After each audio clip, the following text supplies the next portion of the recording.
നമുക്ക് പ്രാർത്ഥനയോടുകൂടി ഇന്നത്തെ പഠനവും ധ്യാനവും ആരംഭിക്കാം. ദൈവത്തിൻ്റെ പരിശുദ്ധാത്മാവ് ഇറങ്ങി ഞങ്ങളുടെ ഹൃദയങ്ങളിലേക്ക് വരണമെന്ന് പ്രാർത്ഥിക്കുന്നു. ശ്രോതാക്കളുടെ മേൽ കർത്താവിൻ്റെ പരിശുദ്ധാത്മ ഇറങ്ങി വരട്ടെ. കർത്താവിൻ്റെ ശബ്ദം ഞങ്ങൾ കേൾക്കാനും പഠിക്കാനും ഇടയാക്കണമെന്ന് പ്രാർത്ഥിക്കുന്നു. കർത്താവ് ആഴമായ അർത്ഥതലങ്ങളിലേക്ക് ഞങ്ങളെ പഠിപ്പിക്കണമേ. അത് ഞങ്ങളുടെ ജീവിതത്തിന് മാറ്റങ്ങൾ വരുത്താനും ഞങ്ങളുടെ അസ്ഥികളിലെ മജ്ജകളിലും തുളച്ചു കയറാനും കർത്താവ് മാറ്റങ്ങളുണ്ടായി അനേകർക്ക് മാതൃകയായിട്ട് ജീവിക്കാനും കർത്താവിന് പ്രിയങ്കരായ മക്കളായി തീരുവാനും അനുഗ്രഹിക്കണമേ. അനേകരെ കർത്താവിലേക്ക് ആനയിക്കുവാൻ ഞങ്ങളെ നീ എടുത്ത് ഉപയോഗിക്കണമെന്ന് പ്രാർത്ഥിക്കുന്നു. യേശു കർത്താവിൻ്റെ വിലയേറിയ നാമത്തിൽ തന്നെ ആമീൻ. ഇന്ന് നമ്മൾ പഠിക്കാൻ ആരംഭിക്കുന്നത് ഫിലിപ്പിയർ 1-ാം അധ്യായത്തിലെ 23 മുതൽ 27 വരെയുള്ള വാക്യങ്ങളാണ്. ഞാൻ 23 വായിക്കുന്നു. ഇവ രണ്ടിനുമിടയിൽ ഞാൻ ഞെരുങ്ങുന്നു, എങ്കിലും എൻ്റെ ആഗ്രഹം മരിച്ച് ക്രിസ്തുവിനോടുകൂടെ ആയിരിക്കാനാണ്. കാരണം അതാണ് കൂടുതൽ ശ്രേഷ്ഠം. ഇവ രണ്ടിനുമിടയിൽ എന്ന് പറഞ്ഞാൽ മരിക്കണോ ഈ ഭൂമിയിൽ ജീവിക്കണോ എന്നുള്ള ഒരു ആശയമാണ് പൗലോസ് ഇപ്പോൾ ചർച്ചാ വിഷയമാക്കുന്നത്. എനിക്ക് ജീവിതം അത് ക്രിസ്തുവാണ്, മരണം എനിക്ക് നേട്ടമാണ് എന്ന് പൗലോസ് പറയുന്നു.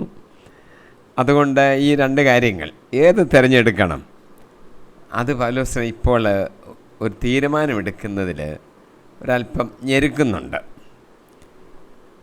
എങ്കിലും പൗലോസ് പറയുന്നു, ഈ രണ്ട് കാര്യങ്ങളിൽ കൂടുതൽ ശ്രേഷ്ഠമായിരിക്കുന്നത് മരിച്ച് ക്രിസ്തുവിനോടുകൂടെ ആയിരിക്കുന്നതാണ്.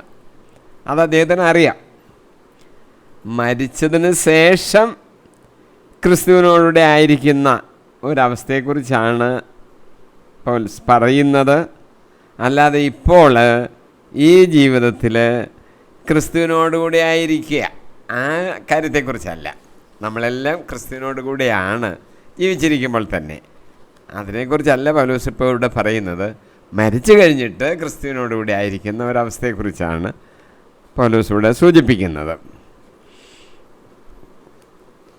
മരിച്ചവരുടെ ഉയർപ്പ്, കർത്താവിൻ്റെ പ്രത്യാഗമനം, ഈ വിഷയങ്ങളെക്കുറിച്ച് 1 തെസ്സലോനിക്കായിൽ പൗലോസ് എഴുതിയിരിക്കുന്നു.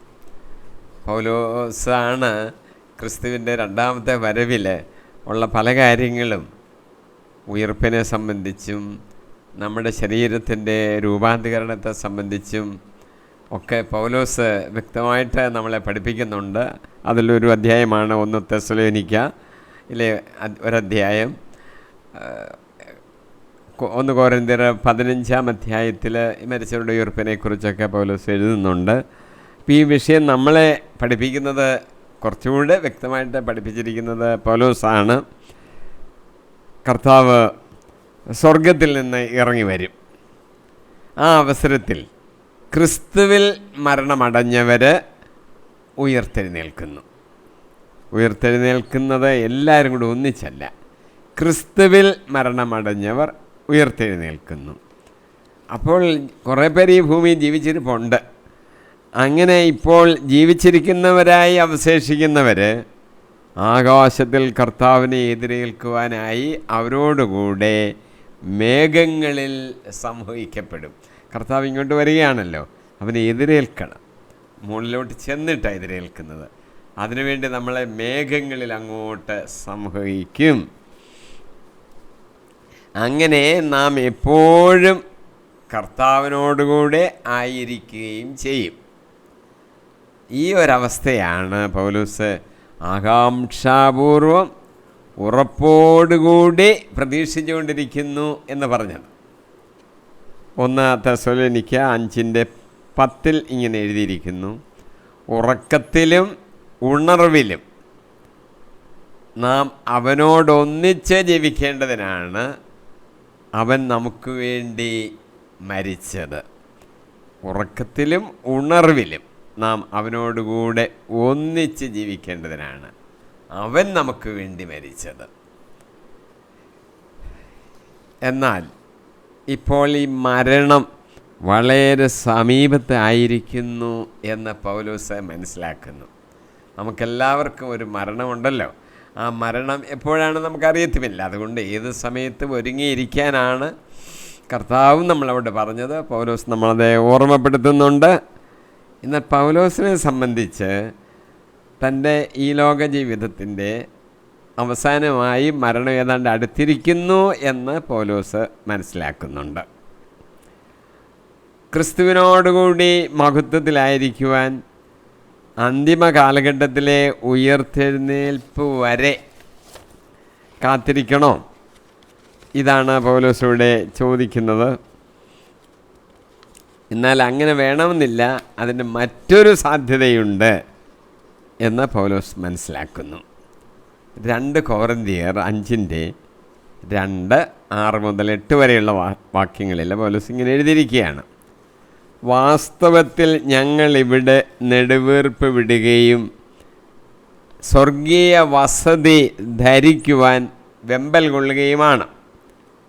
ഞങ്ങൾക്ക് എല്ലായ്പ്പോഴും നല്ല ധൈര്യമുണ്ട്.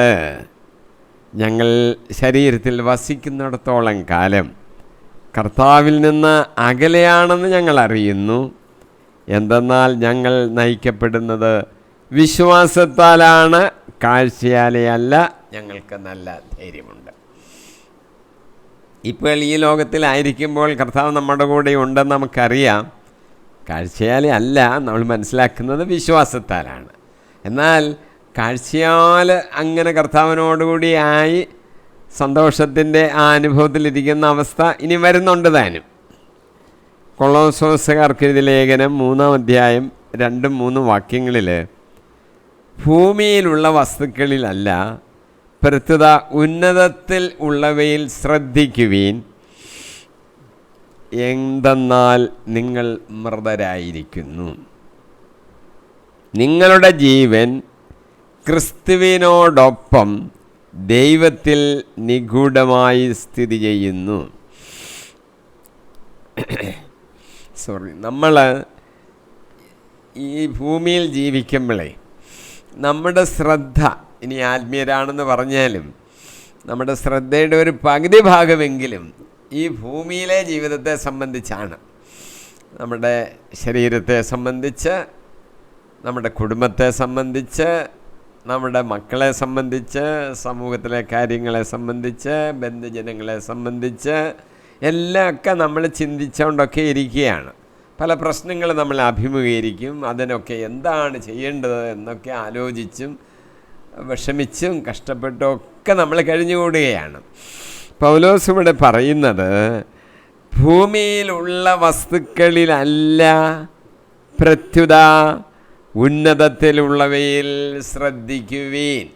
ഭൂമിയിലുള്ള വസ്തുക്കളിലല്ല, പ്രത്യുത ഉന്നതത്തിലുള്ളവയിൽ ശ്രദ്ധിക്കുവീൻ. പ്രത്യേകിച്ച് ധാരാളം വസ്തുവകളും ഭൂമിയും ധനമൊക്കെ ഉള്ളവർക്ക് ഒരു വിഷമമുണ്ട്. ഈ വസ്തുവകകളെല്ലാം എങ്ങനെയാ പരിപാലിച്ചു കൊണ്ടുപോകുന്നത്? ധനം ധാരാളം കയ്യിലിരിക്കുമ്പോൾ എവിടെ ഇതൊന്ന് നിക്ഷേപിക്കുന്നത്? എവിടെ നിക്ഷേപിച്ചാലാണ് സുരക്ഷിതമായിരിക്കുന്നത്?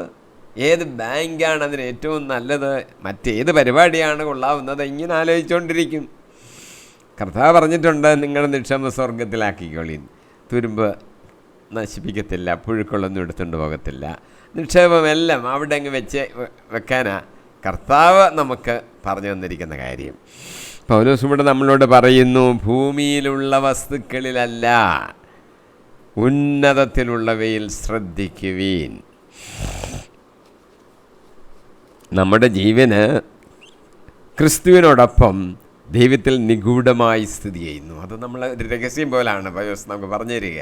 നമ്മുടെ ജീവൻ എവിടെയിരിക്കുന്നത്? ക്രിസ്തുവിനോടുകൂടെ ദൈവത്തിൽ നിഗൂഢമായി സ്ഥിതി ചെയ്യുകയാണ്. നമ്മുടെ ജീവൻ ദൈവത്തിൽ സ്ഥിതി ചെയ്യുകയാണ് നിഗൂഢമായി. പൗലോസിൻ്റെ വാക്കുകൾ ഇവിടെ സൂചിപ്പിക്കുന്നത് മരണശേഷം ഉയർത്തെഴുന്നേൽപ്പിന് മുമ്പായി തന്നെ മരിച്ചവരായ ക്രിസ്ത്യ വിശ്വാസികൾ ഒരു പ്രത്യേക അവസ്ഥയിലായിരിക്കും എന്ന് പൗലോസ് വിശ്വസിക്കുന്നു. എന്നാൽ അത് ക്രിസ്തുവിനോട് കൂടെയുള്ള ഒരവസ്ഥയായിരിക്കും. ഒരു പ്രത്യേക അവസ്ഥയെന്ന് പറയുന്നത് ക്രിസ്തുവിനോട് കൂടെയുള്ള ഒരവസ്ഥയായിരിക്കും, വിത്ത് ക്രൈസ്റ്റ്. അങ്ങനത്തെ ഒരവസ്ഥയിലാണ്. അപ്പം യേശു കർത്താവ് ഒരു ഉപമ പഠിപ്പിച്ചിട്ടുണ്ടല്ലോ, ലാസറിൻ്റെയും ധനികൻ്റെയും. അവിടെ ധനികൻ മരിച്ചു, പാതാളത്തിലോട്ടാണ് പോയത്. ലാസർ മരിച്ച് മാലാഖമാർ അബ്രാഹത്തിൻ്റെ മടിയിലേക്ക് അവനെ കൊണ്ടുപോയി. ഉയർത്തെഴുന്നേറ്റ് സ്വർഗം കിട്ടുന്നൊരവസ്ഥയെക്കുറിച്ച് അല്ല അത് പറഞ്ഞിരിക്കുന്നത്. മരിച്ചു കഴിഞ്ഞിട്ട് പിന്നീട് ഉടൻ തന്നെ സംഭവിക്കുന്ന ഒരു കാര്യമാണ്. അബ്രാഹത്തിൻ്റെ മടിയിലേക്ക് കൊണ്ടുപോയി. എല്ലാവരും ഉയർത്തെഴുന്നേറ്റ് കഴിഞ്ഞിട്ടാണല്ലോ അവസാനത്തെ ന്യായവിധിയും സ്വർഗമൊക്കെ പ്രാപിക്കുന്നത്. നരകം ചെല്ലേണ്ടവരെ പിന്നാണ് ചെല്ലുന്നത്. ഇപ്പോൾ നമ്മൾ അബ്രാഹത്തിൻ്റെ മടിയിലേക്ക് കയറുന്നു. ഏതായാലും നമ്മളെ ഒരുങ്ങിയിരിക്കണം, അതിൻ്റെ സംശയമൊന്നുമില്ല. നമ്മൾ ഭാവിക്ക് വേണ്ടി തയ്യാറായിരിക്കണം. ഭാവി ഇങ്ങനെ എന്തെല്ലാം സംഭവിക്കും, നമ്മളൊന്ന് ഒരുങ്ങിയിരിക്കണം. ഹെസ്കിയാ രാജാവ് രോഗബാധിതനായി കിടന്നപ്പോൾ പ്രവാചകൻ വന്ന് പറഞ്ഞു, യെശയ്യാ പ്രവാചകൻ വന്ന് പറഞ്ഞു, നിനക്ക് രോഗമാണല്ലോ, കർത്താവ് പറയുന്നു നീ രോഗത്തിൽ നിന്ന് വിമുക്തനാകത്തില്ല. ഒരു കാര്യം ചെയ്യണം, വീട്ടുകാര്യങ്ങളെല്ലാം ക്രമപ്പെടുത്തണം. വീട്ടുകാര്യങ്ങളാണെങ്കിലും അത് നമ്മൾ മരിക്കുന്നതിന് മുമ്പ് ഒന്ന് ക്രമപ്പെടുത്തിയിട്ട് വേണം പോകാൻ. മരണം വരും, എപ്പോഴാണെന്നറിയത്തില്ല. എന്നാലും ഹെസ്കിയായ്ക്കിപ്പം മരിക്കുമെന്നുള്ള ഒരു സ്ഥിതിയിലായി.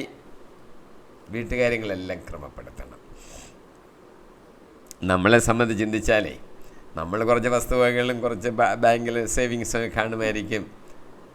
നമ്മൾ മരിച്ചാൽ പിന്നെ പിള്ളേർ ഇതിനെക്കുറിച്ച് ഓർത്ത് വഴക്കുണ്ടാക്കി അടിച്ച് ഒന്നും കൊല്ലപ്പെടാൻ ഇടയാകരുത്.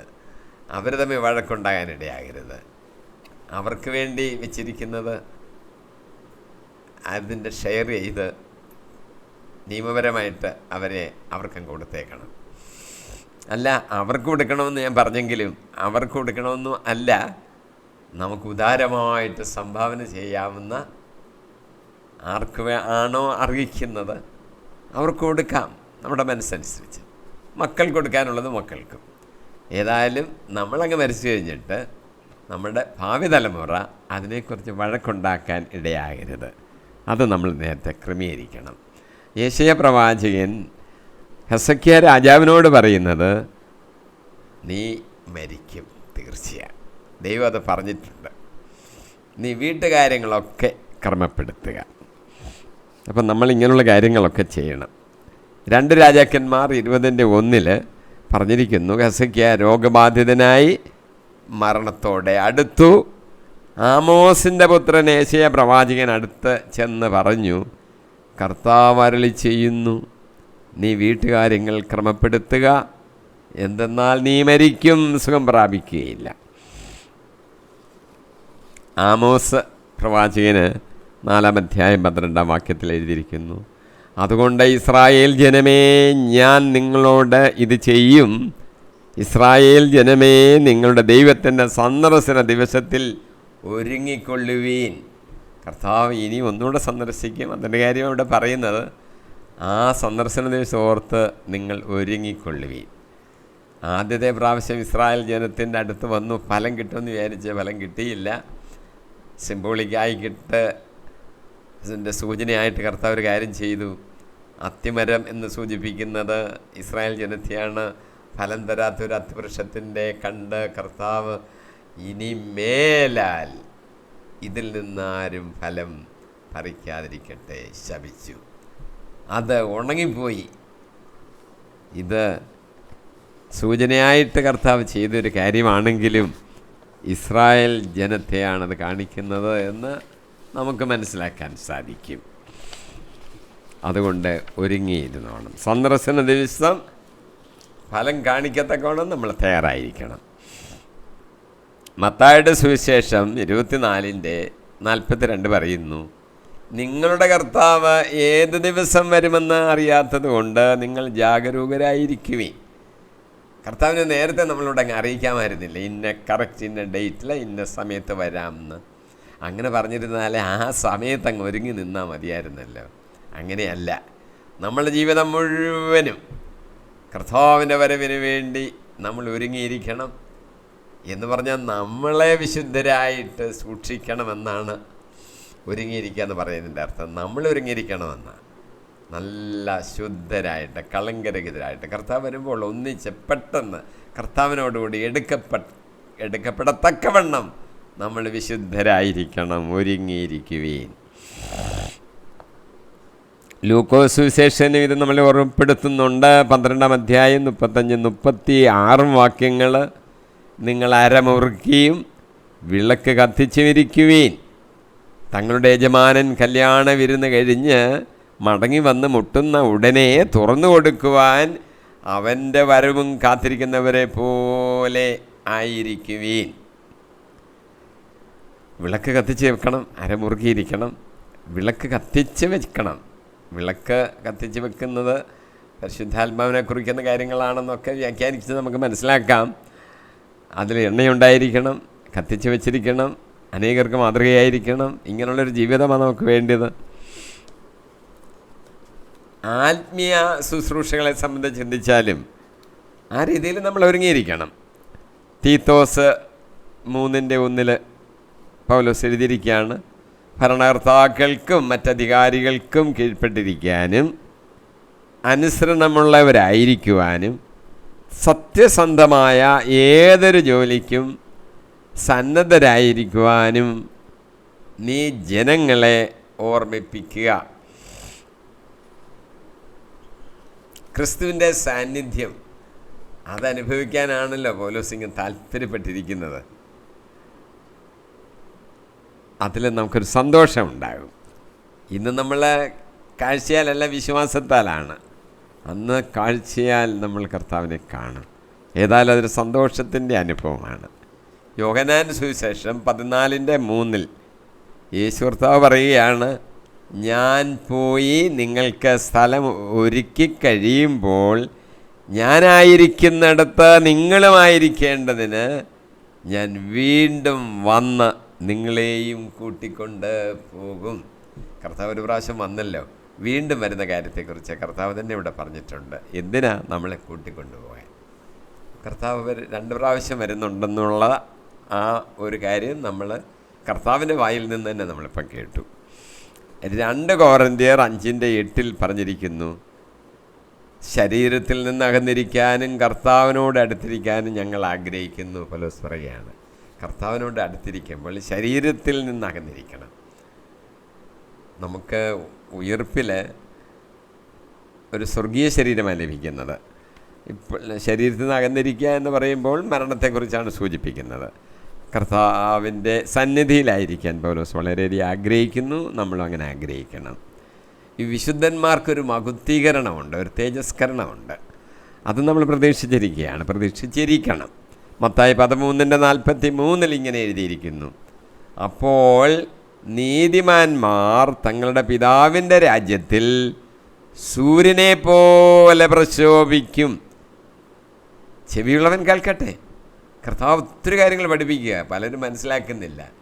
കേൾക്കുവാൻ, ശ്രദ്ധിക്കുവാൻ ആഗ്രഹമുള്ളവരത് കേട്ട് മനസ്സിലാക്കട്ടെ. ചെവിയുള്ളവൻ കേൾക്കട്ടെ. പറയുന്ന എല്ലാവരും കേൾക്കുന്നില്ല, ചെവിയില്ലാത്തവരെ പോലെ അവരങ്ങ് പോവുകയാണ്.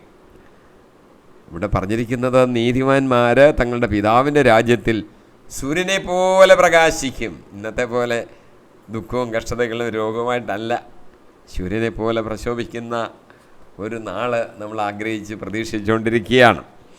റോമർ 8:17 പറയുന്നു, നാം മക്കളെങ്കിൽ അവകാശികളുമാണ്, ദൈവത്തിൻ്റെ അവകാശികളും ക്രിസ്തുവിൻ്റെ കൂട്ടവകാശികളും.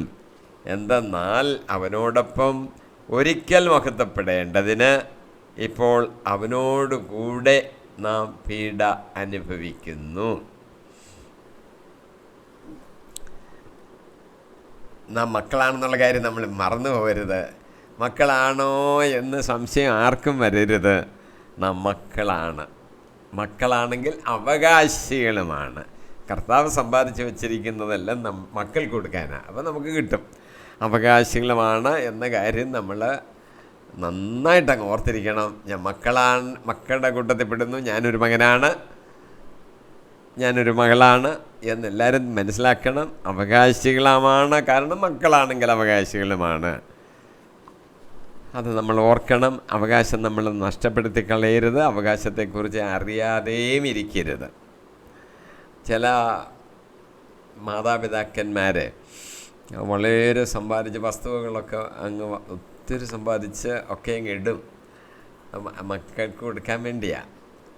മക്കൾ അറിയുന്നില്ല ഏതെല്ലാം സ്ഥലങ്ങൾ എനിക്ക് വേണ്ടി ഇവിടെ വാങ്ങിച്ചിട്ടിട്ടുണ്ടെന്ന്. അവർ ജോലി സ്ഥലത്തൊക്കെ ആയിരിക്കും, കുടുംബമായിട്ടൊക്കെ അവിടെ ആയിരിക്കും. അപ്പനും അമ്മയും പേരൻസിലെ അങ്ങ് മരിക്കുന്നു, വസ്തുവെള്ളം ഇവിടെ കിടക്കുന്നു. മക്കൾക്ക് അറിയത്തില്ല എവിടൊക്കെയാണ് കിടക്കുന്നതെന്ന്. അവരത് അവകാശപ്പെടാൻ വരുന്നുമില്ല. നമ്മൾ ഈ അവകാശത്തെക്കുറിച്ച് മറന്നു പോകരുത്. നമ്മൾ മക്കളാണ്, നമുക്കൊരു അവകാശം ഉണ്ട് സ്വർഗത്തിൽ. കർത്താവ് നമുക്ക് വേണ്ടി സമ്പാദിച്ചു വച്ചിരിക്കുക ഉണ്ടെന്നുള്ള കാര്യത്തെക്കുറിച്ച് നമ്മൾ മറന്നു പോകരുത്. ഉണ്ട്, അത് പ്രാപിക്കാൻ നമ്മൾ തയ്യാറായിരിക്കണം. കൊളോസോസ് 3:4 പറയുന്നു, നമ്മുടെ ജീവനായ ക്രിസ്തു പ്രത്യക്ഷനാകുമ്പോൾ അവനോടുകൂടെ നിങ്ങൾ മഹത്വത്തിൽ പ്രത്യക്ഷപ്പെടും. എന്നോട് ജീവൻ എന്ന് പറയുന്നത് ക്രിസ്തുവാണ്. അവൻ പ്രത്യക്ഷപ്പെടുമ്പോൾ നമ്മൾ മഹത്വത്തിൽ പ്രത്യക്ഷപ്പെടും. നമ്മൾ മഹത്വത്തിൽ പ്രത്യക്ഷപ്പെടുമെന്ന് ഓർക്കണം. ഇന്നത്തെ പോലെ അല്ല അന്നത്തെ സ്ഥിതി. ഇനി ഞാൻ അടുത്ത വാചകത്തിലോട്ട് പോവുകയാണ്. 1:24 വായിക്കാം. 24. പക്ഷേ ഞാൻ ശരീരത്തിൽ തുടരുക നിങ്ങളെ സംബന്ധിച്ചിടത്തോളം കൂടുതൽ ആവശ്യമാണ്. ശരീരത്തിൽ തുടരുക നിങ്ങളെ സംബന്ധിച്ചിടത്തോളം കൂടുതൽ ആവശ്യമാണ്. എനിക്കിപ്പോൾ ശരീരത്തിൽ അങ്ങ് തൊടുന്നില്ലെങ്കിലും കുഴപ്പമില്ല, എനിക്ക് അവിടെ കിട്ടുമല്ലോ എന്നുള്ളതാണ്. പക്ഷെ നിങ്ങളെ സംബന്ധിച്ചിടത്തോളം ഞാൻ ഈ ശരീരത്തിലായിരിക്കുന്നത് കൂടുതൽ നല്ലതാണ്.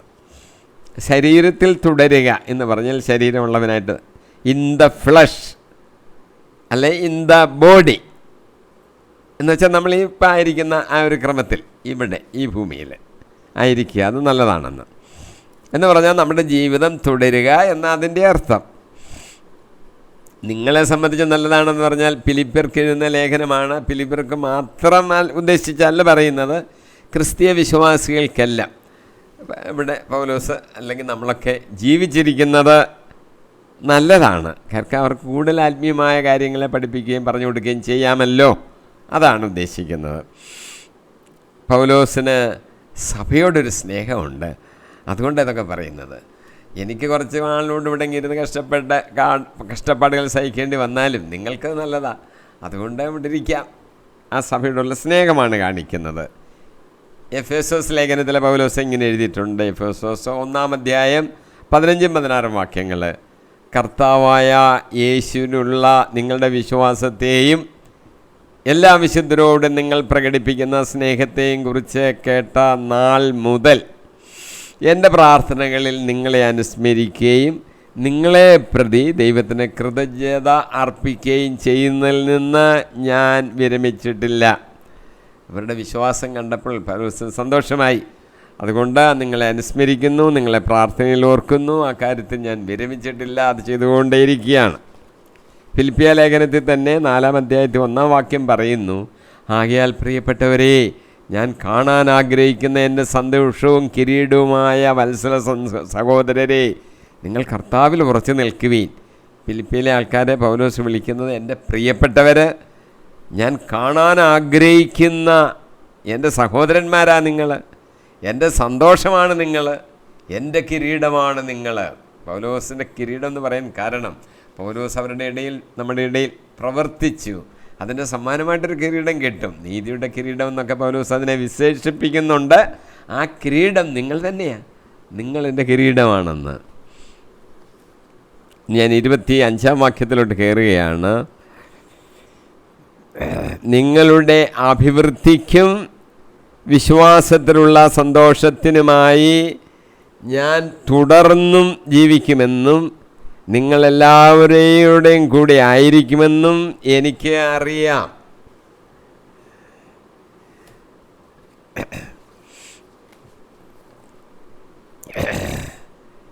തൻ്റെ ഇപ്പോഴത്തെ ഐഹിക ജീവിതത്തിൽ ആ അവസ്ഥ ഒന്ന് തരണം ചെയ്ത് മാറ്റപ്പെടും എന്ന പൗലോസിന് ഒരു ഉറപ്പുണ്ട്. ജീവിതം വഴിയോ മരണം വഴിയോ മഹത്വപ്പെടുക എന്ന പൗലോസ് നേരത്തെ ഒരു വാചകം പറഞ്ഞിട്ടുണ്ട്. ആ ആഗ്രഹത്തിന് മാറ്റമൊന്നും വന്നിട്ടില്ല. മഹത്വപ്പെടണം. അത് ജീവിതം വഴിയുമാകാം മരണം വഴിയുമാകാം. 2:17 പൗലോസ് ഇങ്ങനെ എഴുതിയിട്ടുണ്ട്: നിങ്ങളുടെ ബലിയുടെയും വിശ്വാസത്തിൽ നിന്നുള്ള ശുശ്രൂഷയുടെയും മേൽ ഒരു നൈവേദ്യമായി എൻ്റെ ജീവൻ ചൊരിയേണ്ടി വന്നാൽ തന്നെയും ഞാനതിൽ സന്തോഷിക്കുകയും നിങ്ങളെല്ലാവരോടും കൂടെ ആനന്ദിക്കുകയും ചെയ്യും. എൻ്റെ ജീവൻ അങ്ങ് നൈവേദ്യമായിട്ട് സമർപ്പിച്ചാൽ എനിക്ക് സങ്കടമൊന്നുമില്ല, അതിൽ ഞാൻ സന്തോഷിക്കുകയും ചെയ്യും. മരണമോ അതോ മറ്റ് സാധ്യതകളോ ആകാം, എന്തായാലും കുഴപ്പമില്ല എന്ന് പൗലോസ് കരുതുകയും അതിനെക്കുറിച്ച് പൗലോസ് ധ്യാനിക്കുകയും ചെയ്യുന്നുണ്ട്. കോരിന്ത്യരോടുള്ള സ്നേഹം അറിയിച്ചുകൊണ്ട് പൗലോസ് ഇങ്ങനെ എഴുതിയിട്ടുണ്ട്. 2 കൊരിന്ത്യർ 2:4 പറയുന്നു: വലിയ ദുഃഖത്തോടും ഹൃദയവ്യതയോടും കൂടെ വളരെ കണ്ണുനീരോടും കൂടെ ഞാൻ നിങ്ങൾക്ക് എഴുതിയത് നിങ്ങളെ ദുഃഖിപ്പിക്കുവാൻ വേണ്ടിയല്ല, മറിച്ച് നിങ്ങളോടുള്ള എൻ്റെ സമൃദ്ധമായ സ്നേഹം അറിയിക്കാൻ വേണ്ടിയാണ്. എൻ്റെ സ്നേഹം അറിയിക്കാനാണ് ഞാൻ നിങ്ങൾക്ക് എഴുതിയത്. ഞാൻ ദുഃഖത്തോടൊക്കെ എഴുതി, പക്ഷേ നിങ്ങളെ ദുഃഖിപ്പിക്കാനല്ല, എൻ്റെ സ്നേഹം അറിയിക്കാനാണ്. റോമാക്കാർക്ക് എഴുതുമ്പോൾ ഒരു കാര്യം പറയുന്നുണ്ട്: റോമാക്കാരെ സ്ഥൈര്യപ്പെടുത്തണമെന്നും അതിനു വേണ്ട ആത്മീയവരം അവർക്ക് നൽകണമെന്നും പൗലോസ് ആഗ്രഹിക്കുന്നുണ്ട്. റോമർ 1:11 പറയുന്നു: നിങ്ങളെ സ്ഥൈര്യപ്പെടുത്തുവാൻ എന്തെങ്കിലും ആത്മീയവരം നിങ്ങൾക്ക് നൽകേണ്ടതിന് നിങ്ങളെ കാണാൻ ഞാൻ അതിയായി ആഗ്രഹിക്കുന്നു. 26 കയറുകയാണ്: നിങ്ങളുടെ അടുത്തേക്കുള്ള എൻ്റെ തിരിച്ചുവരവ് യേശുക്രിസ്തുവിൽ ഞാൻ മൂലമുള്ള നിങ്ങളുടെ അഭിമാനത്തെ വർദ്ധിപ്പിക്കും. പൗലോസ് പിന്നീട് ഫിലിപ്പിയിൽ നിങ്ങളെ കാണാനായി വരുവാണെങ്കിൽ അത് അഭിമാനത്തിൻ്റെ വകയാണ്. രണ്ടാമത് പോയോ ഇല്ലയോ എന്ന് സംശയിക്കേണ്ട, അത് പോയെന്ന് ഇവിടെ കാണാം. പൗലോസ് പിന്നീട് ഫിലിപ്പിയ സഭയെ സന്ദർശിക്കുന്നത് അപ്പോസ്തല പ്രവൃത്തികൾ 20 അധ്യായം 1, 3, 6 വാക്യങ്ങളിൽ സൂചനയുണ്ട്. അപ്പോസ്തല പ്രവൃത്തികൾ 20:6 ഇങ്ങനെ പറയുന്നു: പുളിപ്പില്ലാത്ത അപ്പത്തിൻ്റെ ദിവസങ്ങൾക്ക് ശേഷം ഞാൻ ഫിലിപ്പിയിൽ നിന്ന് സമുദ്രയാത്ര ചെയ്ത് 5 ദിവസം കൊണ്ട് ത്രോവാസിൽ അവരുടെ അടുത്തെത്തി. അവിടെ 7 ദിവസം താമസിച്ചു. അപ്പം ഫിലിപ്പിയിൽ പിന്നീട് ഒരവസരത്തിൽ അവിടെ എത്തിയിരുന്നു എന്ന് നമുക്ക് ആ വാക്യത്തിൽ നിന്ന് മനസ്സിലാക്കാം. പൗലോസിനെ സംബന്ധിച്ചിടത്തോളം കഷ്ടതകൾ വന്നാലും അതിൽ സന്തോഷിക്കുവാൻ പൗലോസിന് സാധിച്ചിട്ടുണ്ട്. നമുക്കത് സാധിക്കണം. കഷ്ടതകൾ വരുമ്പോഴും കർത്താവിൽ സന്തോഷിച്ചുകൊണ്ടേയിരിക്കണം. പൗലോസിൻ്റെ ജീവിതത്തിൽ നമ്മൾ നോക്കുകയാണെങ്കിൽ ഫിലിപ്പിയിൽ വെച്ച് പൗലോസിനെയും സീലാസിനെയും വലിച്ചിഴച്ച് അധികാരികളുടെ മുൻപിൽ കൊണ്ടുവന്നു കാരാഗ്രഹത്തിൽ അടയ്ക്കുകയും ശ്രദ്ധാപൂർവം കാവൽ നിൽക്കുകയും ചെയ്തു. അപ്പോസ്തല പ്രവൃത്തികൾ 16:25 പറയുന്നു: അർദ്ധരാത്രിയോടടുത്ത് പൗലോസും സീലാസും കീർത്തനം പാടി ദൈവത്തെ സ്തുതിക്കുകയായിരുന്നു. തടവുകാർ അത് കേട്ടുകൊണ്ടിരുന്നു. തടവുകാർക്ക് പാട്ട് പാടാൻ അറിയത്തില്ലായിരിക്കും, പക്ഷേ പൗലോസും സീലാസും കൊണ്ട് ദൈവത്തെ സ്തുതിച്ച് പാട്ടുപാടി. അവരതെല്ലാം ശ്രദ്ധാപൂർവ്വം കേട്ടുകൊണ്ടിരുന്നു. പാതിരാത്രി ആയപ്പോഴാണ്. പൗലോസ് ദാരിദ്ര്യത്തിലും സന്തോഷിക്കുന്ന ആളാണ്. 2 കൊരിന്ത്യർ 6:10 ഞങ്ങൾ ദുഃഖിതരെ പോലെ ആണെങ്കിലും സദാ സന്തോഷിക്കുന്നു, ദരിദ്രരെ പോലെയാണെങ്കിലും അനേകരെ സമ്പന്നരാക്കുന്നു, ഒന്നുമില്ലാത്തവരെ പോലെയാണെങ്കിലും എല്ലാം ആർജിച്ചിരിക്കുന്നു. അങ്ങനെ സന്തോഷിക്കാൻ പൗലോസിന് കഴിയുന്നു. ദൈവത്തിൻ്റെ കൃപയാണ്.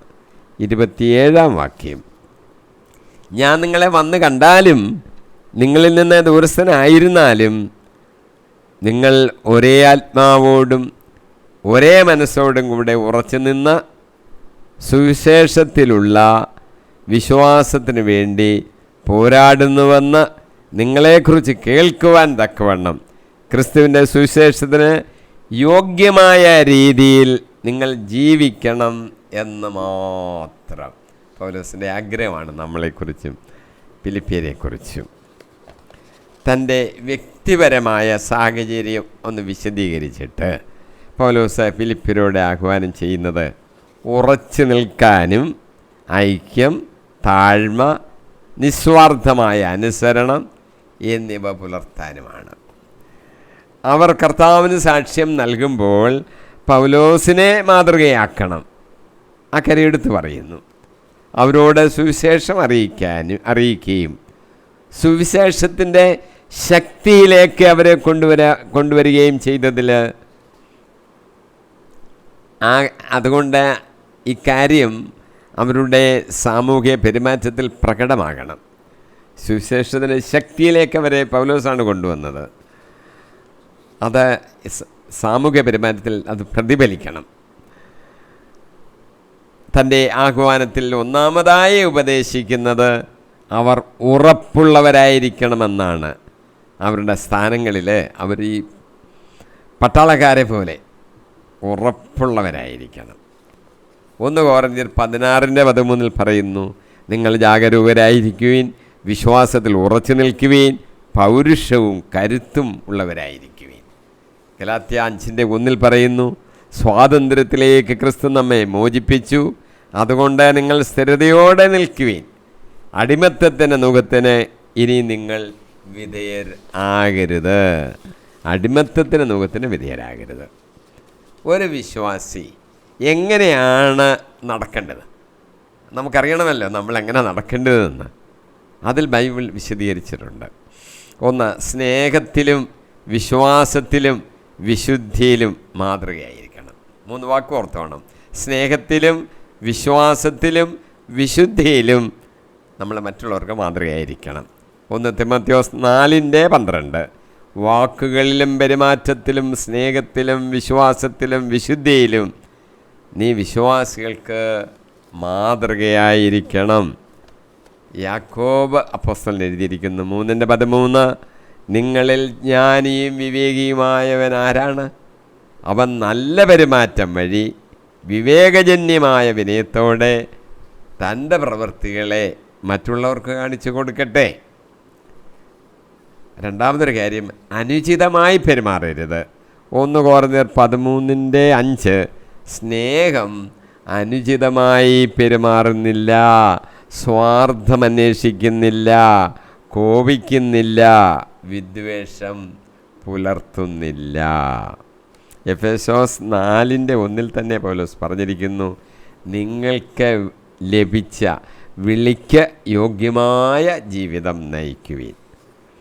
നമ്മൾ നിർമ്മലരായി കർത്താവിൻ്റെ പാദത്തിങ്കൽ നമ്മളെ സമർപ്പിക്കണം. 1 കൊളോസ്സോസ് 1:22 ഇപ്പോൾ ക്രിസ്തു തൻ്റെ മരണം വഴി സ്വന്തം ഭൗതിക ശരീരത്തിൽ നിങ്ങളെ അനുരഞ്ജിപ്പിച്ചിരിക്കുന്നു. അതിനാൽ അവിടുത്തെ മുമ്പിൽ പരിശുദ്ധരും കുറ്റമറ്റവരും നിർമ്മലരുമായി നിങ്ങളെ സമർപ്പിക്കുന്നതിന് വേണ്ടിയാണ് അവൻ ഇപ്രകാരം ചെയ്തത്. നമ്മൾ അടുത്തത് വിവേകികളായിരിക്കണം, നിഷ്കളങ്കരായിരിക്കണം. മത്തായി 10:16 പറയുന്നു, ചെന്നായ്ക്കളുടെ ഇടയിൽ കുഞ്ഞാടുകളെ എന്ന പോലെ ഞാൻ നിങ്ങളെ അയക്കുന്നു. അതിനാൽ നിങ്ങൾ സർപ്പങ്ങളെപ്പോലെ വിവേകികളും പ്രാവുകളെപ്പോലെ നിഷ്കളങ്കരുമായിരിക്കുവീൻ. റോമാലേഖനം 16:19 പറയുന്നുണ്ട്, നിങ്ങളുടെ അനുസരണം എല്ലാവർക്കും ഉള്ളതാണ്. അതുകൊണ്ട് ഞാൻ നിങ്ങളെക്കുറിച്ച് സന്തോഷിക്കുന്നു. നിങ്ങൾ നല്ല കാര്യങ്ങളിൽ അറിവുള്ളവരും തിന്മയുടെ മാലിന്യം ഏശാത്തവരുമായിരിക്കണം എന്ന് ഞാൻ ആഗ്രഹിക്കുന്നു. 5 പറയാൻ പോകുന്നത്, നമ്മളെ തന്നെ സൂക്ഷിക്കണം, നിന്നെ തന്നെ സൂക്ഷിക്കുക. നിയമാവർത്തനം 4:9 എഴുതിയിരിക്കുന്നു, നിങ്ങളുടെ കണ്ണുകൾ കണ്ട് കാര്യങ്ങൾ മറക്കാതിരിക്കാനും ജീവിതകാലം മുഴുവൻ അവ ഹൃദയത്തിൽ നിന്ന് മായാതിരിക്കാനും ശ്രദ്ധിക്കുവീൻ, ജാഗരൂകരായിരിക്കുവീൻ. അവയെല്ലാം നിങ്ങളുടെ മക്കളുടെ മക്കളെയും അറിയിക്കണം. ദൈവം ചെയ്ത കൃപ ഇസ്രായേൽ ജനത്തോട് പറയുന്നതാണ്. നമ്മുടെ ജീവിതത്തിൽ അത് തന്നെ. ആ കൃപ നമ്മുടെ മക്കളുടെ മക്കളെയും അറിയിക്കണം. എൻ്റെ മോനെ, എൻ്റെ കൊച്ചുമോനെ, ദൈവം നമ്മുടെ ജീവിതത്തിൽ ഇങ്ങനെ ഇടപെട്ട് നമ്മളെ അനുഗ്രഹിച്ചു, കൃപ തന്നു, അത് അവരറിഞ്ഞിരിക്കണം. സുഭാഷിതങ്ങൾ 4:23, നിൻ്റെ ഹൃദയത്തെ ജാഗരൂകതയോടെ കാത്തു സൂക്ഷിക്കുക, ജീവൻ്റെ ഉറവകൾ അതിൽ നിന്നാണ് ഒഴുകുന്നത്. ഹൃദയത്തെ സൂക്ഷിച്ചോണം, തെറ്റിപ്പോകരുത്. ജീവൻ്റെ ഉറവ ഈ ഹൃദയത്തിൽ നിന്നാണ് പുറപ്പെടുന്നത്. സുവിശേഷത്തിലുള്ള വിശ്വാസത്തിന് വേണ്ടി നമ്മൾ പോരാടണം. ശക്തിയിലും പരിശുദ്ധാത്മാവിലുമാണ് നമ്മൾ സുവിശേഷം അറിയിക്കേണ്ടത്. 1 തെസ്സലോനിക്ക 1:5, ഞങ്ങൾ നിങ്ങളെ സുവിശേഷം അറിയിച്ചത് വചനത്തിൽ മാത്രമല്ല, ശക്തിയിലും പരിശുദ്ധാത്മാവിലും ഉത്തമമായ ബോധ്യത്തോടുകൂടിയും അത്രേ. നിങ്ങളുടെ ഇടയിൽ നിങ്ങൾക്ക് വേണ്ടി എങ്ങനെയാണ് ഞങ്ങൾ വർത്തിച്ചിരുന്നതെന്ന് എന്ന് നിങ്ങൾക്ക് അറിയാമല്ലോ. ശക്തിയിലും പരിശുദ്ധാത്മാവിലുമാണ് നിങ്ങളെ ഈ സുവിശേഷം അറിയിച്ചത്. അല്ല വെറുതെ ഒരു വചനം ഇങ്ങനെ പറയുക മാത്രമല്ല, അതിൻ്റെ ശക്തി, പരിശുദ്ധാത്മാവിൻ്റെ ശക്തി അതിൽ നിറഞ്ഞു നിൽക്കുകയാണ്. അതുകൊണ്ടാണല്ലോ നിങ്ങൾ കേൾക്കാനും മാനസാന്തരപ്പെടാനും ഒക്കെ ഇടയായത്. അപ്പോസ്തല പ്രവൃത്തികൾ 20:24, എൻ്റെ ജീവൻ ഏതെങ്കിലും വിധത്തിൽ വിലപ്പെട്ടതായി ഞാൻ കണക്കാക്കുന്നില്ല, എൻ്റെ ഓട്ടം പൂർത്തിയാക്കണമെന്നും ദൈവത്തിൻ്റെ കൃപയുടെ സുവിശേഷത്തിന് സാക്ഷ്യം നൽകാൻ കർത്താവായ യേശുവിൽ നിന്ന് ഞാൻ സ്വീകരിച്ചിട്ടുള്ള ദൗത്യം നിർവഹിക്കണമെന്നും മാത്രമേ ഞാൻ ആഗ്രഹിക്കുന്നുള്ളൂ. പൗലോസ് നമുക്കൊരു മാതൃകയാണ്. നമ്മുടെ ഈ ലോക ജീവിതമുണ്ടല്ലോ, അതങ്ങ് വലിയ വിലയുള്ളതാണെന്നൊന്നും നമ്മൾ അങ്ങനെ വിചാരിച്ചുകൊണ്ടൊന്നും ഇരിക്കണ്ട. എൻ്റെ ഓട്ടം പൂർത്തിയാക്കണം. ആത്മീയ തലത്തിൽ ഒരു കളത്തിൽ നമ്മൾ നിൽക്കുകയാണ്, നമ്മൾ ഓടിക്കൊണ്ടിരിക്കുകയാണ്. അത് പൂർത്തിയാക്കണം. പകുതി വിട്ടേച്ചൊന്നും പോകരുത്, പൂർത്തിയാക്കണം. ദൈവത്തിൻ്റെ കൃപയുടെ സുവിശേഷത്തിന് സാക്ഷ്യം നൽകണം. നമുക്കൊരു ദൗത്യം അതാണ്. ആ സുവിശേഷത്തിന് നമ്മൾ സാക്ഷ്യം നൽകണം. അതിപ്പോൾ പറഞ്ഞാലേ പറ്റുള്ളൂ. ആ സുവിശേഷം എന്ന് പറയുന്നത് ചെറിയൊരു കാര്യമൊന്നുമല്ല, ദൈവത്തിൻ്റെ കൃപയുടെ സുവിശേഷമാണ്. സൗജന്യമായിട്ട് കർത്താവിൻ്റെ കൃപയാൽ നമുക്ക് ലഭിക്കുന്നതാണ്. അതൊന്ന് പറഞ്ഞാൽ മതി, അതിന് നമ്മൾ സാക്ഷ്യം നൽകണം. അത് നമുക്ക് കിട്ടിയിരിക്കുന്ന ദൗത്യമാണ്, അത് നിർവഹിക്കണം, നമ്മൾ ആഗ്രഹിക്കണം. പൗലോസ് പറഞ്ഞു, എനിക്കത് മാത്രമേ ആഗ്രഹമുള്ളൂ. നമ്മൾ അതാഗ്രഹിച്ച് പ്രവർത്തിക്കണം. നമ്മൾ പോരാടുമ്പോൾ ഇതൊരു പോരാട്ടമാണ്, ഉറച്ചു നിന്ന് പോരാടണം. സ്ഥിരതയുള്ള ഒരു ജീവിതമായിരിക്കണം നമുക്കുണ്ടായിരിക്കേണ്ടത്. യോബ് 11:14-15 വാക്യങ്ങളിൽ പറയുന്നു, എൻ്റെ കൈ അകൃത്യം ചെയ്യുന്നെങ്കിൽ അത് നീക്കിക്കളയുക. നിൻ്റെ കൈ അകൃത്യം ചെയ്യുന്നെങ്കിൽ അത് നീക്കിക്കളയുക. നിൻ്റെ കൂടാരത്തിൽ ദുഷ്ടത കുടിപാർക്കാതിരിക്കട്ടെ. കർത്താവ് പറഞ്ഞല്ലേ, വലത്ത് കൈ നിനക്ക് ദുഷ്പ്രേരണ കാരണമാകുന്ന വെട്ടിക്കളയുക. കണ്ണ് ദുഷ്പ്രേരണ കാരണമെങ്കിൽ എടുത്ത് ചുഴിഞ്ഞെടുത്ത് കളയുക. 1 പത്രോസ് 5:8-9 പറയുന്നു, നിങ്ങളുടെ ശത്രുവായ പിശാച് അലറി സിംഹത്തെ പോലെ ആരെ വിഴുങ്ങണമെന്ന് അന്വേഷിച്ചുകൊണ്ട് ചുറ്റും നടക്കുകയാണ്. വിശ്വാസത്തിൽ ഉറച്ചു നിന്നുകൊണ്ട് അവനെ എതിർക്കുവീൻ. ലോകമെങ്ങുമുള്ള നിങ്ങളുടെ സഹോദരിൽ നിന്ന് ഇതേ സഹനത്തെ തന്നെ ആവശ്യപ്പെട്ടിരിക്കുകയാണെന്ന് അറിയുകയും ചെയ്യുവീൻ. നമ്മൾ ഈ സിംഹം വന്ന് നമ്മളെ തിന്നാൻ വരികയാണ്. നമ്മൾ ഉറച്ചു നിൽക്കണം, എതിർക്കണം. ഈ സിംഹത്തോടെ പോരാടാൻ നമുക്കൊക്കും. ശക്തിയിൽ സുവിശേഷം എന്ന് പറയുന്നത് ശക്തിയാണ്, പരിശുദ്ധാത്മാവിൻ്റെ ശക്തിയാണ് നിറഞ്ഞ് നമുക്കത് ചെയ്യാൻ സാധിക്കും. നമ്മൾ പോരാടണം, അല്ലെങ്കിൽ നമ്മളത് വിഴുങ്ങിക്കളയും. നമ്മൾ ഒരേ ആത്മാവോടും ഒരേ മനസ്സോടും കൂടെ ഉള്ളവരായിരിക്കണം. ക്രിസ്തുവിൽ നമ്മൾ ഐക്യപ്പെടണം.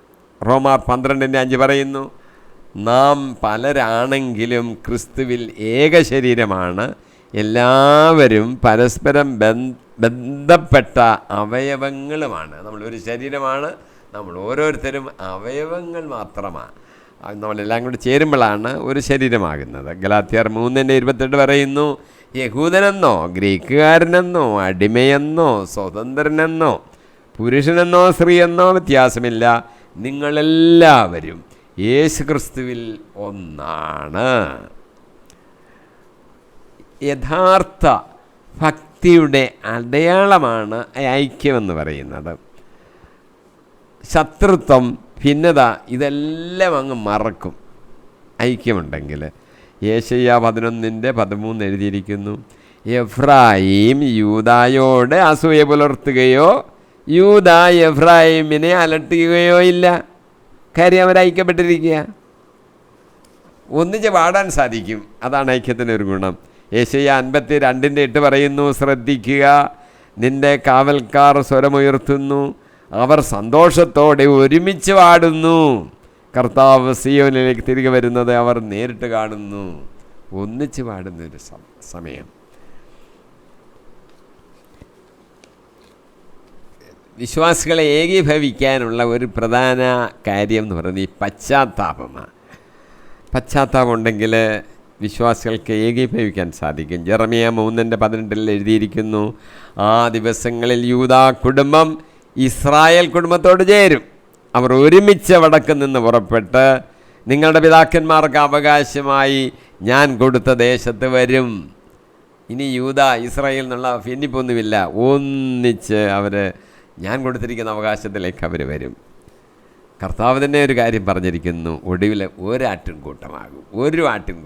ഭിന്നിച്ച് നിൽക്കുന്ന കൂട്ടങ്ങളല്ല, ഒരു ആട്ടിൻകൂട്ടമാകും. യോഹന്നാൻ 10:16 പറയുന്നു, ഈ തൊഴുത്തിൽപ്പെടാത്ത മറ്റാടുകളും എനിക്കുണ്ട്, അവയെയും ഞാൻ കൊണ്ടുവരേണ്ടിയിരിക്കുന്നു, അവയെൻ്റെ സ്വരം ശ്രവിക്കും.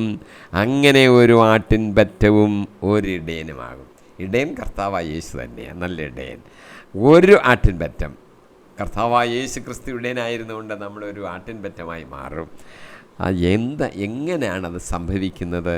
അത് കർത്താവ് തന്നെ പറഞ്ഞിട്ടുണ്ട്, അവ എൻ്റെ സ്വരം ശ്രവിക്കും.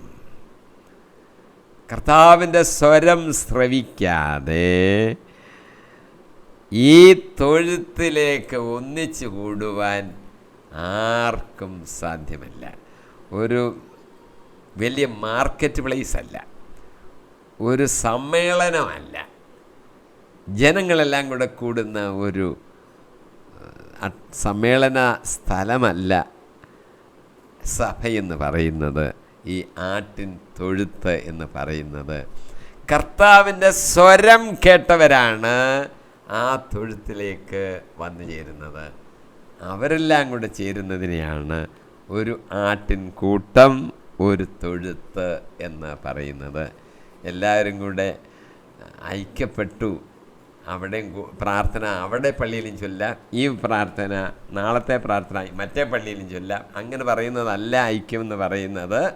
കർത്താവിൻ്റെ സ്വരം കേട്ട് ഒരു തൊഴുത്തിലേക്ക്, കർത്താവ് ഇടയനായിട്ടുള്ള ആ തൊഴുത്തിലേക്ക് എല്ലാവരും കൂടെ വരുന്നതിനെയാണ് ഒരാട്ടിൻ പറ്റം, ഒരു തൊഴുത്ത് എന്ന് പറയുന്നത്. അതായിത്തീരും. കർത്താവിൻ്റെ ആഗ്രഹവും പ്രാർത്ഥനയുമാണത്. ഒന്നായിരിക്കാൻ വേണ്ടി കർത്താവ് തന്നെ പ്രാർത്ഥിക്കുന്നുണ്ട്. യോഹന്നാൻ 17:21 അവരെല്ലാവരും ഒന്നായിരിക്കാൻ വേണ്ടി, പിതാവേ അങ്ങ് എന്നിലും ഞാൻ അങ്ങയിലും ആയിരിക്കുന്നത് പോലെ അവരും നമ്മിൽ ആയിരിക്കുന്നതിനും അങ്ങനെ അവിടവും തന്നെ അയച്ചുവെന്നും ലോകമറിയുന്നതിന് വേണ്ടി ഞാൻ പ്രാർത്ഥിക്കുന്നു. എല്ലാവരും വിശ്വാസികൾ ഒന്നാകുന്നു. ഞാൻ പ്രാർത്ഥിക്കുന്നു. യേശു കർത്താവ് പിതാവായ ദൈവത്തിൻ്റെ സന്നിധിയിൽ പ്രാർത്ഥിക്കുന്ന കാര്യമാണ്. യേശു കർത്താവ് ഇരുകൂട്ടരെ ഒന്നിപ്പിച്ചു എന്നൊരു കാര്യം കൂടെ ബൈബിളിൽ എഴുതിയിട്ടുണ്ട്. എഫേസ്യോസ് 2:14 അവൻ നമ്മുടെ സമാധാനമാണ്, ഇരുകൂട്ടരെയും അവൻ ഒന്നിപ്പിക്കുകയും ശത്രുതയുടെ മതിൽ തകർക്കുകയും ചെയ്തു. ഒരു മതിൽ കൊണ്ട് ഇങ്ങനെ വേർതിരിച്ചിരിക്കുന്നു. ചില രാജ്യങ്ങൾ അങ്ങനെ വേർതിരിച്ചിട്ടുണ്ട്. ഈ മതിലുകൾ, ശത്രുതയുടെ മതിലുകൾ തകർത്ത് കളഞ്ഞിട്ട് ഒറ്റ രാജ്യം. അതാണ് ഐക്യം എന്ന് പറയുന്നത്. സുവിശേഷം നമ്മൾ സംരക്ഷിക്കണം. കാര്യം സുവിശേഷം എന്ന് പറയുന്ന കർത്താവിൻ്റെ വചനങ്ങളാൽ കൂട്ടിച്ചേർക്കുകയും വരുത്, കുറയ്ക്കുകയും വരുത്. അതുപോലെ തന്നെ കീപ്പ് ചെയ്യണം. ആ സുവിശേഷത്തിൽ മാറ്റങ്ങൾ വരരുത്. വിശ്വാസ സത്യം നിലനിർത്തേണ്ടതിന് കേപ്പായോട് പോലും പൗലോസ് എതിർത്തിട്ടുണ്ട്. കാര്യം സുവിശേഷത്തിൽ ഒരു മാറ്റവും വരുത്താൻ പാടില്ല. ഗലാത്യർ 2:11 കേപ്പ അന്ത്യോക്യയിൽ വന്നപ്പോൾ അവനിൽ കുറ്റം കണ്ടതുകൊണ്ട് പൗലോസ് അവനെ മുഖത്ത് നോക്കി എതിർത്തു. ഞാൻ അവനെ മുഖത്ത് നോക്കി എതിർത്തു. പൗലോസ് പിന്നെ ഇത് പത്രോസായെന്നല്ലോ എന്നൊന്നും വിചാരിച്ച് പറയാതിരുന്നില്ല. തെറ്റ് കണ്ടപ്പോൾ പറഞ്ഞു. തീത്തോസിൻ്റെ 1-ാം അധ്യായം 12, 13, 14 വാക്യങ്ങളിൽ അവരുടെ കൂട്ടത്തിലൊരുവൻ, അവരുടെ തന്നെ ഒരു പ്രവാചകൻ ഇപ്രകാരം പറയുകയുണ്ടായി: ക്രേത്തയിലെ ആളുകൾ എല്ലായ്പ്പോഴും നുണയരും ദുഷ്ടമൃഗങ്ങളും അലസരും ഭോജനപ്രിയരുമാണ്. ഈ പ്രസ്താവന സത്യമാണ്. അതിനാൽ യഹൂദരുടെ കെട്ടുകഥകൾക്കും സത്യത്തെ നിഷേധിക്കുന്നവരുടെ നിർദ്ദേശങ്ങൾക്കും ചെവി കൊടുക്കാതെ അവർ ശരിയായ വിശ്വാസത്തിൽ ഉറച്ചു നിൽക്കുന്നതിന് വേണ്ടി നീ അവരെ നിർദാക്ഷിണ്യം ശാസിക്കുക. തീത്തോസിന് പൗലോസ് കൊടുക്കുന്ന ഒരു നിർദ്ദേശമാണ്. അവരെ ഒന്ന് ശാസിക്കണം. എല്ലാ കെട്ടുകഥകളൊക്കെ പറഞ്ഞ് അങ്ങനെ അതിലങ്ങ് വിശ്വസിക്കാനിടയാകരുത്. ഇത് യഹൂദന്മാരുടെ കാര്യം പറഞ്ഞ യഹൂദന്മാരുടെ കെട്ടുകഥകൾ. ഇന്ന് യഹൂദന്മാരുടെ കെട്ടുകഥകളല്ല, ഓരോരുത്തർ വന്ന് ഓരോ കെട്ടുകഥകൾ അങ്ങ് പറഞ്ഞ് കെട്ടിയ കഥകൾ പറയുക പാടില്ല. വിശ്വാസത്തിനെതിരായിട്ട് പറയുന്ന ഒന്നും അംഗീകരിക്കാൻ പാടില്ല. അത് പ്രത്യേകം ശ്രദ്ധിച്ചോണം. സഭയ്ക്കുള്ളിൽ കെട്ടുകഥകൾ കെട്ടി വരികയാണ്. പാടില്ല. നമ്മൾ ഭയപ്പെടേണ്ടെന്ന് ഓർക്കണം. ദൈവം നമ്മോട് കൂടെയുണ്ട്. യെശയ്യാ 41:10 പറയുന്നു: ഭയപ്പെടേണ്ട, ഞാൻ നിന്നോടുകൂടെയുണ്ട്. സംഭ്രമിക്കേണ്ട, ഞാനാണ് നിൻ്റെ ദൈവം. ഞാൻ നിന്നെ ശക്തിപ്പെടുത്തുകയും സഹായിക്കുകയും ചെയ്യും. എൻ്റെ വിജയകരമായ വലത്ത് കൈ കൊണ്ട് ഞാൻ നിന്നെ താങ്ങി നിർത്തും. പേടിക്കണ്ട. രണ്ടാമതൊരു വാക്യം കൂടി ഞാൻ പറയുകയാണ്. നമ്മെ പേര് ചൊല്ലി വിളിച്ചവനാണ് നമ്മുടെ കർത്താവ്. എല്ലാവരുടെയും പേരറിയാം. പേര് ചൊല്ലി വിളിച്ചു ചേർത്തിരിക്കുകയാണ്. യെശയ്യാ 43:1, 2, 3 വാക്യങ്ങൾ: യാക്കോബേ, നിന്നെ സൃഷ്ടിക്കുകയും ഇസ്രായേലേ, നിന്നെ രൂപപ്പെടുത്തുകയും ചെയ്ത കർത്താവ് അരുളി ചെയ്യുന്നു: ഭയപ്പെടേണ്ട, ഞാൻ നിന്നെ രക്ഷിച്ചിരിക്കുന്നു. നിന്നെ പേര് ചൊല്ലി വിളിച്ചിരിക്കുന്നു. നീ എൻ്റേതാണ്. സമുദ്രത്തിലൂടെ കടന്നു പോകുമ്പോൾ ഞാൻ നിന്നോട് കൂടെ ഉണ്ടായിരിക്കും. കർത്താവ് നമ്മുടെ കൂടെയുണ്ട്. ഭയപ്പെടേണ്ട. ഞാൻ വാചകം നിർത്തുകയാണ്, സമയമാകുന്നത് കൊണ്ട്. ഇന്ന് നമ്മൾ പഠിക്കുകയും ധ്യാനിക്കുകയും ചെയ്ത ഫിലിപ്പിയർ 1:23 മുതൽ 27 വരെയുള്ള വാക്യങ്ങളാണ്. മരിച്ച് ക്രിസ്തുവിനോടുകൂടി ആയിരിക്കാനാണ് പൗലോസ് ആഗ്രഹിക്കുന്നത്. നാം ഒരുങ്ങിയിരിക്കേണ്ടതാണ്. നീതിമാന്മാർ സൂര്യനെ പോലെ പ്രകാശിക്കും. ശരീരത്തിൽ തുടരുന്നത് മറ്റുള്ളവർക്ക് പ്രയോജനകരമാണ്. കഷ്ടതകളിലും സന്തോഷിക്കുവാൻ നമുക്ക് കഴിയണം. നാം ഒരേ ആത്മാവോടുകൂടെ ഒരേ മനസ്സോടും കൂടെ ഉറച്ചു നിൽക്കണം. നാം ക്രിസ്തുവിൻ്റെ സുവിശേഷത്തിന് യോഗ്യമായ രീതിയിൽ ജീവിക്കണം. കർത്താവ് നമ്മുടെ കൂടെയുണ്ട് എന്ന് ഞാൻ ഓർമ്മപ്പെടുത്തി. ധൈര്യമായിരിക്കുക, ഭയപ്പെടേണ്ട. 166-ാം എപ്പിസോഡിൽ ഫിലിപ്പിയർ 1:28 മുതലുള്ള വാക്യങ്ങൾ നമുക്ക് പഠിക്കുകയും ധ്യാനിക്കുകയും ചെയ്യാം. പരിശുദ്ധാത്മാവ് നമ്മളെ നടത്തട്ടെ. യേശു ക്രിസ്തുവിൻ്റെ നാമത്തിൽ തന്നെ. ആമീൻ, ആമീൻ, ആമീൻ.